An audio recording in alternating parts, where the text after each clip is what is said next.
Bienvenue dans Négatif, le podcast qui donne la parole aux créateurs et créatrices d'images et de sons. Je m'appelle Thibaut Elie et je suis aujourd'hui avec Maxime Rodriguez pour un nouvel entretien consacré à un film documentaire. À l'occasion de l'édition 2021 du Cinéma du Réel, nous sommes allés à la rencontre de Claire Simon, réalisatrice du film documentaire Garage, des moteurs et des hommes. Bonjour Claire Simon. Bonjour.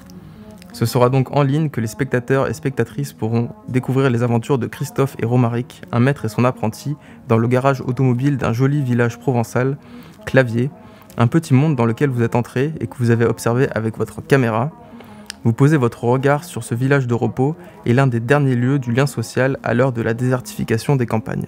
Nous allons revenir en détail sur la fabrication du film, mais peut-être pour commencer, Claire Simon, pouvez-vous nous raconter ce qui vous a décidé à passer du temps en immersion dans ce petit garage ? Parce que donc c'est mon village d'enfance et j'avais repéré ce garage qui a dû se créer il y a 3 ans à peu près, 3-4 ans. Voilà, comme un lieu avec beaucoup d'énergie, beaucoup de désir, beaucoup de gens qui passent, tout d'un coup l'impression que voilà, tous les matins à 8h, il y a du monde, il y a les voitures qui arrivent, les motos, tout le temps il y a du monde devant ce garage et par opposition au reste du village où il y a pas beaucoup de monde qui se parle, où on a peu l'impression de la vie qui se fait tous les jours, quoi.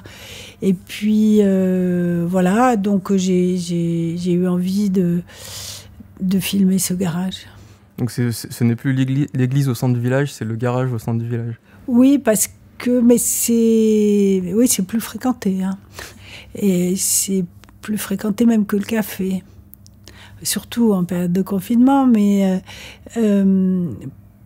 c'est une chose qui est toujours intéressante, c'est de voir que les centres qu'on croit être des centres, que les centres se déplacent toujours, quoi. Et que les hommes, les humains, refabriquent toujours des centres, en fait. Ici, on est à la campagne et donc avoir une voiture, un scooter, une moto, c'est vital pour vivre, pour travailler, pour faire des courses. Voilà. Donc, évidemment, le garage, c'est le nœud de ça, bien sûr.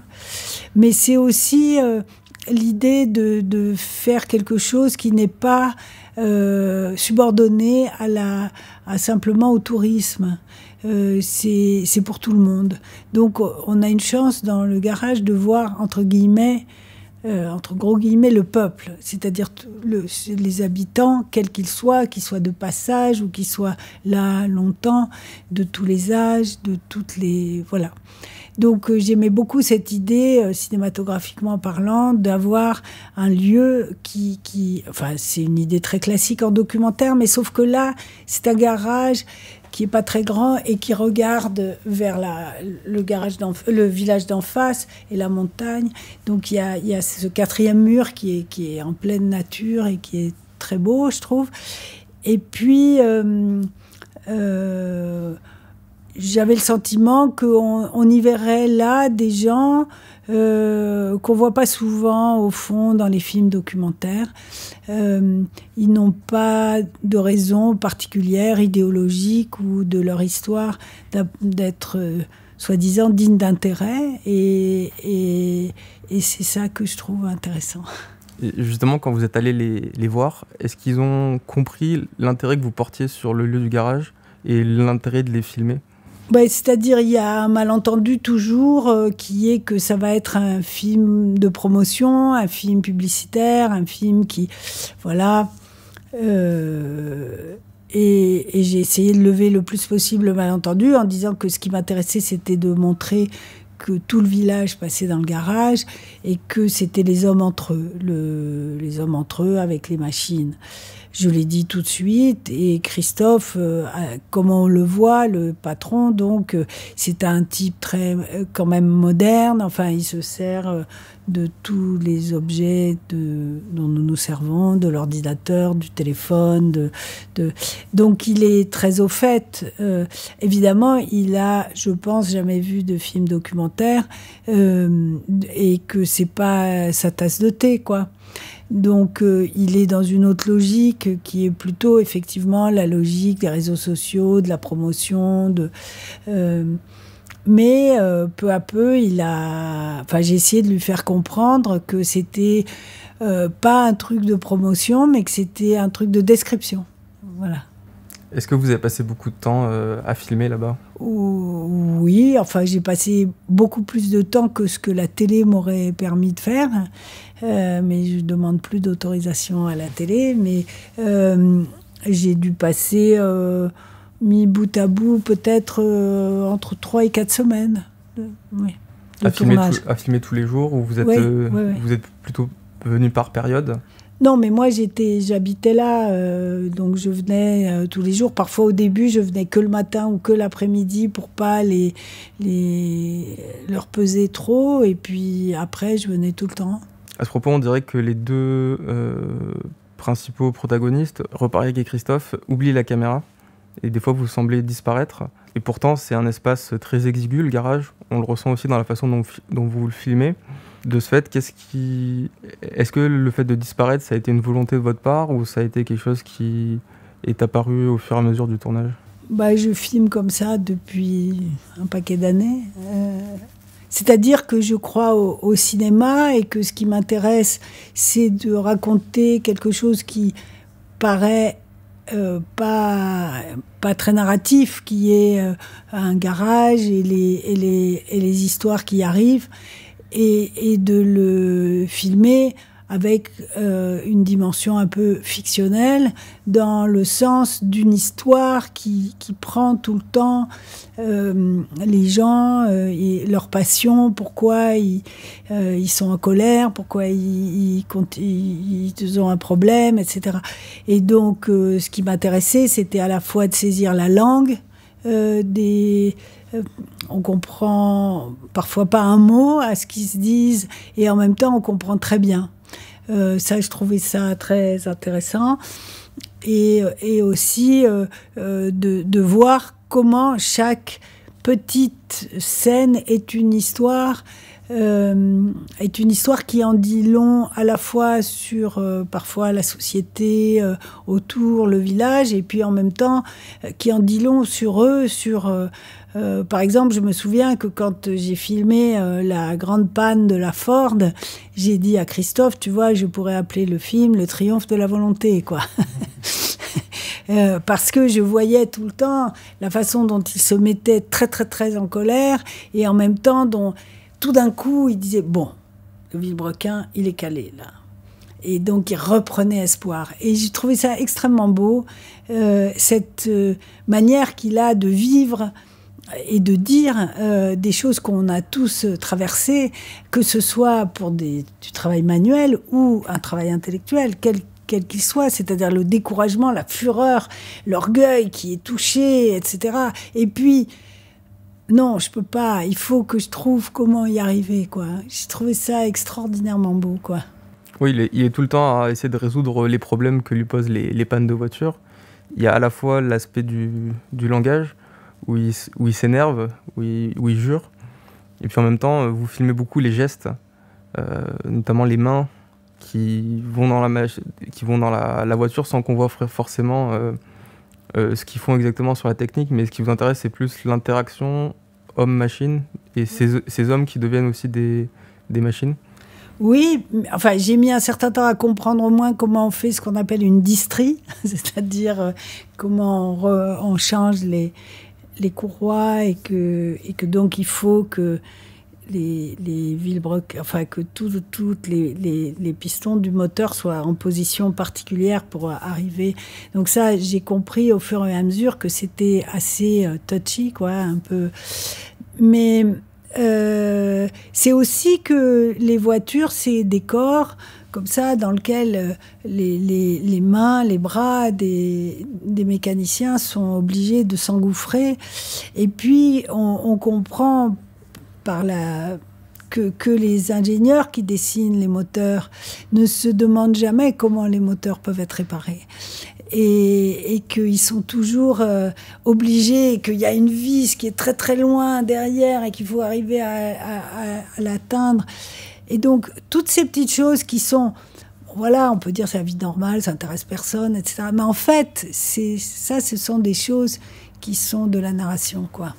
Voilà, que moi, ça m'intéresse, ça. Et c'est vrai que là, je ne pensais pas du tout que ça m'intéresserait comme ça. Et en fait, la première fois, ça a été au début du tournage. Je suis allée tourner et Christophe était seul. Et, enfin, c'est pas dans le film, mais il y avait donc, justement, pour une distrie, l'écrou qu'il faut dévisser pour enlever le... Je sais plus quoi, comment ça s'appelle. Enfin bref. Il arrive très souvent que cet écrou soit extrêmement grippé, quoi. Et là, il a tapé dessus pendant 1 heure. Voilà, 1 heure. Il a appelé un copain pour un chalumeau, parce qu'il faut chauffer les écrous pour que quelque chose peut bouger, etc. Et donc, je trouvais... Et il était à la fois furieux, et puis après, il reprenait espoir, etc. Et moi, j'ai trouvé ça extraordinaire, quoi. Enfin, c'est là que j'ai compris. J'ai compris qu'à chaque fois, c'était pas gagné, quoi. C'était pas gagné de triompher de... Voilà, c'est le triomphe contre la matière, et que c'est une vieille lutte que les cinéastes filment souvent, quoi. En fait, cette lutte entre l'homme et quelque chose de très... dans la matière, quoi. Et ce rapport à la matière, il le transmet à son apprenti, oui. Romaric, qui est un personnage... peut-être un peu effacé au début, puis qu'on apprend à connaître. Est-ce que ça a été la même chose sur le tournage pour vous, cette découverte ? Oui, oui. Mais Romaric était un formidable acteur, quoi. Mais lui, il m'a dit moi, je rêvais d'être un acteur et tout. Donc, il était complètement à l'aise avec la caméra. Et oui, on a l'impression que c'est un brave petit garçon très gentil, jusqu'à ce qu'il y a une fille qui arrive et qu'il est fâché contre elle. Et là, on s'aperçoit qu'il n'est pas du tout un si gentil garçon, quoi. Et surtout, ce qui était intéressant dans cette scène, c'est qu'on comprend que s'il n'y avait pas eu le garage, cette possibilité d'être un apprenti, il aurait pu aussi devenir ce qu'on appelle une racaille, quoi. Qu'il était... Enfin, que... voilà, c'est une grande chance dans un village qu'il y ait un type comme Christophe qui embauche des jeunes, quoi. Que ça leur donne une perspective. Parce qu'ils ne croient pas beaucoup à leur propre perspective. La société n'y croit pas non plus du tout. Mais eux, il faudrait qu'ils y croient de façon énorme. Et là, ce rapport un peu père-fils qu'on voit entre Christophe et l'apprenti Romaric, ouais, moi, ça aussi, c'est une chose qui est arrivée en cours de route et que moi, j'espérais beaucoup du rapport avec l'apprenti, simplement parce qu'il devait lui expliquer, il devait mettre en parole les choses, quoi. Ça, c'était une chose que j'avais demandé à Christophe.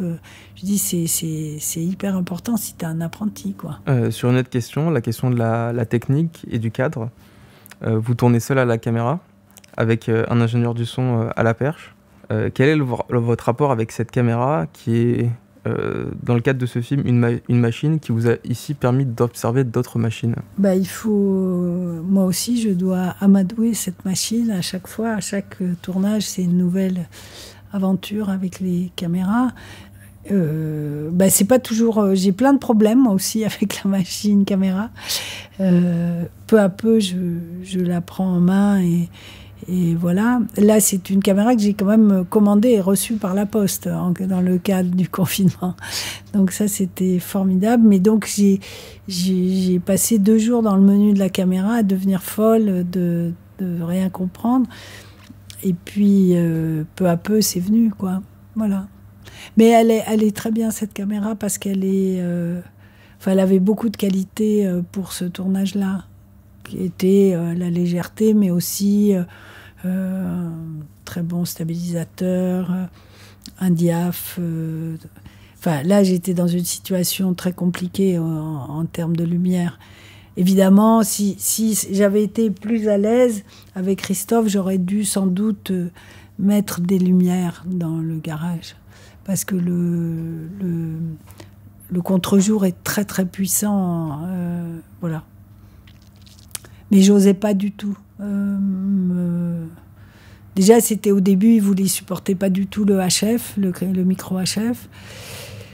Et peu à peu, je gagnais des centimètres. Donc il avait un micro sur lui également? Oui, mais il l'enlevait tout le temps. Le fait de vouloir être proche de l'action, c'est ce qui vous a conduit à ne pas prendre de trépied, à ne pas... Oui, parce que j'ai fait beaucoup de films documentaires et de fiction, mais surtout documentaires sur pied.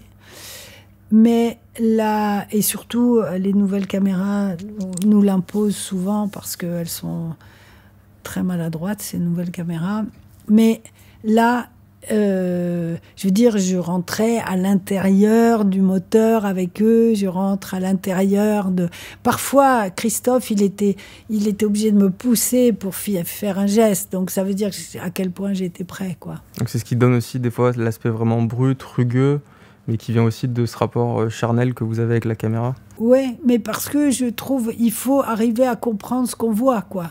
Moi, c'est ce que j'essayais de faire, de comprendre dans le moteur, de comprendre ce qu'il faisait, de montrer le rapport des mains. Là, c'est souvent, ils souffrent pas mal des mains, etc., ou ils voient pas bien, ils ont les téléphones pour éclairer. Tout ce rapport avec la matière et je trouve intéressant, ouais.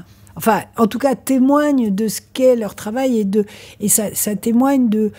C'est pas intéressant comme ça, machin. C'est que ça fait partie de l'histoire, quoi. De la douleur d'y arriver, on voit pas bien, ça fait mal, mais quand même, il faut y aller, etc. Et dans ce cas, vous aussi, vous voyez pas forcément ce qu'ils font mais dans ce cas, vous pouvez plutôt filmer leur visage. Oui, parfois leur visage témoigne de leur douleur. Parfois, c'est assez beau de voir leurs mains galérer dans le moteur et de comprendre combien c'est inaccessible, certaines choses, quoi. C'est inaccessible parce que c'est loin, c'est inaccessible parce que ça n'a pas été dévissé depuis 2 ans, parce qu'on n'a pas le bon outil, parce que, voilà. Vous parliez tout à l'heure de la façon dont le film pouvait raconter une histoire. Est-ce que cette histoire, elle est venue...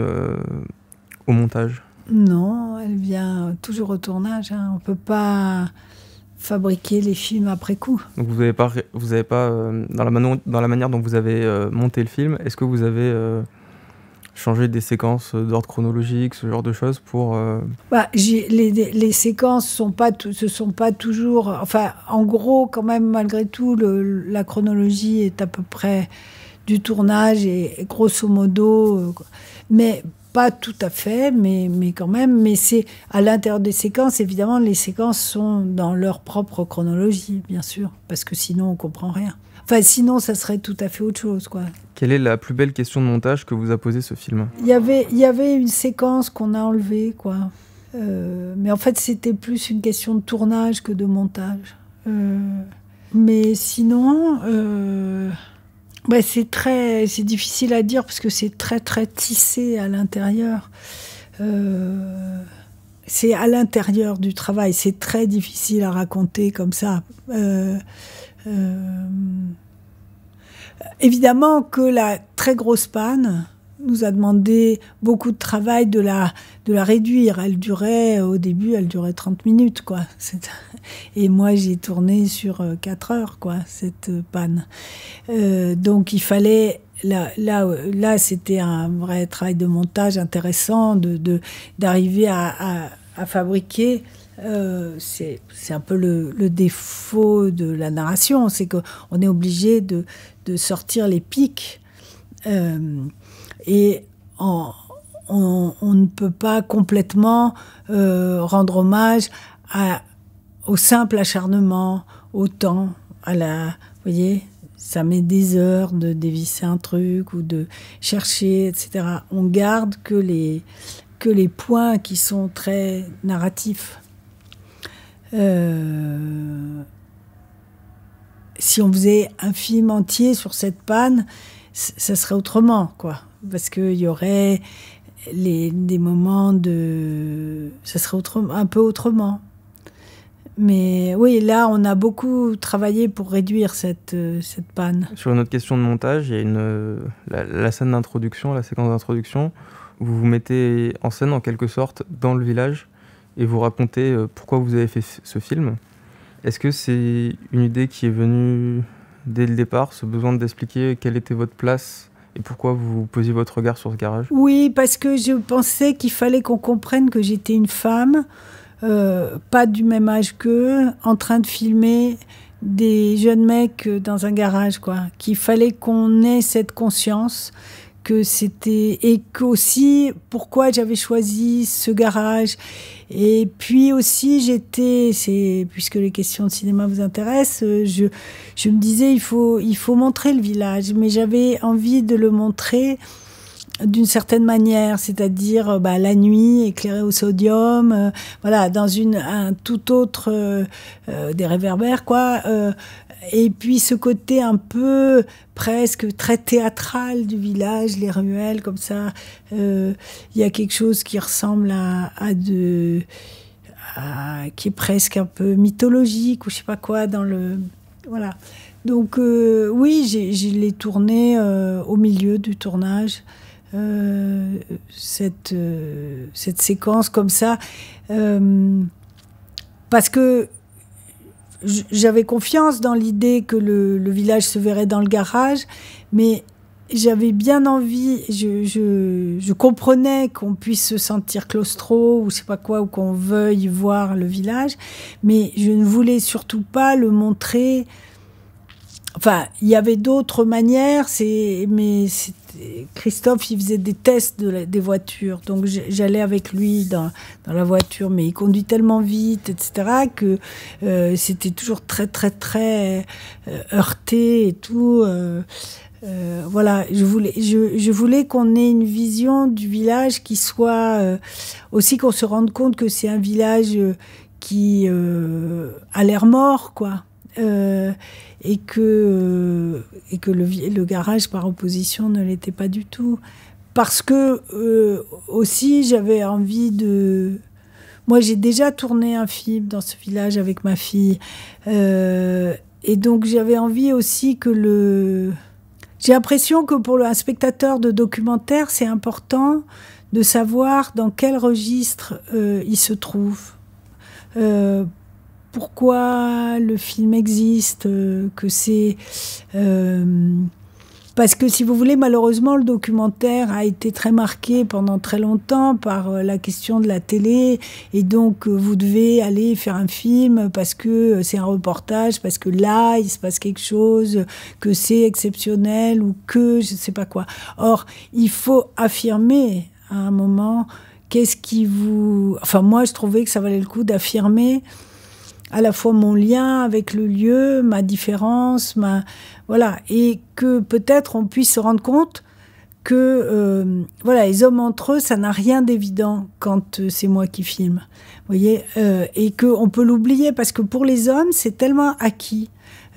Cette fraternité, cette complicité, ce monde parfait entre hommes, avec comme un idéal que les hommes créeraient des jeunes hommes, qui créeraient des enfants, et que c'est un monde parfait, quoi. Et que nous, les femmes, ça fait des siècles qu'on regarde ça en se disant, mais ils sont fous, quoi. Et on n'a pas du tout de place là-dedans. Et en même temps, ça a l'air bien. Ça a l'air intéressant. Et donc, je voulais qu'on puisse, pour ceux qui sont sensibles, se rappeler de ça de temps en temps quand on regarde le film. Qu'on se dise, ah ouais. Et au pire, on y va avec les nanas. Ouais, d'accord. Que toutes ces phrases qui passent sans problème, quoi. Que tout d'un coup, on se dise, ah ouais, c'est quand même... Elle est en train d'entendre ça. C'est là où vous les sélectionnez au montage et vous les intégrez au récit Non, mais par exemple, quand le type qui est torse nu, qui s'acharne sur son scooter, etc., et qu'il y a son copain qui vient discuter avec lui et qui lui propose d'aller faire un tour dans la montagne, etc., et à un moment, lui dit on irait tout seul, ou bien, et l'autre dit au pire, on irait avec les nanas. Au pire, on y va avec les nanas, voilà. Vous voyez, donc lui, il le dit très clairement, enfin très clairement, c'est tout petit, si vous voulez, mais en fait, c'est quand même très clair que c'est pas le même monde, quoi. Il y a tout un tas de petites expressions, petites phrases, petits mots que vous mettez bout à bout et qui aussi, vous parliez de la colère de Romaric, elle est aussi caractéristique de ce que ça peut devenir. Parce que cette violence aussi qui peut être verbale, mais qui peut aussi... il menace quand même d'aller casser la maison d'une femme qui lui a pas rendu ses cymbales. Oui. Après, ce qui était très beau dans cette scène, c'était surtout il s'agissait de batterie et que Christophe croyait que c'était une batterie de voiture et qu'il s'agissait d'une batterie instrument de musique, quoi. Et que le trouble est aussi pour le spectateur. Ouais. Et puis que... Non, mais que surtout, tout d'un coup, on s'aperçoit que la docilité de Romaric est une docilité voulue de sa part.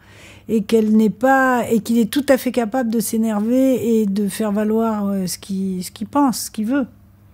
Non, mais et c'est aussi un truc très frappant d'un village, c'est-à-dire, voilà, il peut arriver que quelqu'un vienne demander une réparation avec qui le garagiste ou son apprenti sont fâchés.